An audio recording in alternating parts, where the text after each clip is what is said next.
Magluto ako ng pancit spaghetti. Diba? Gisadong spaghetti. Yan. Gisadong spaghetti yan. Spaghetti gisado. Diba?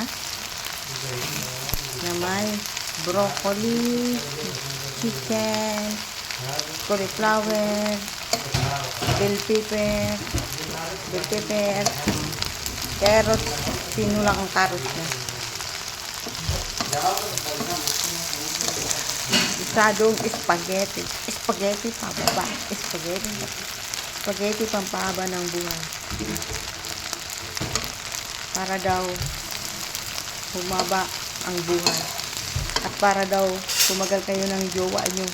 Kumain kayo ng mahabang spaghetti. Huwag yung putol-putulin ng spaghetti gisado. Bye-bye. Yummy.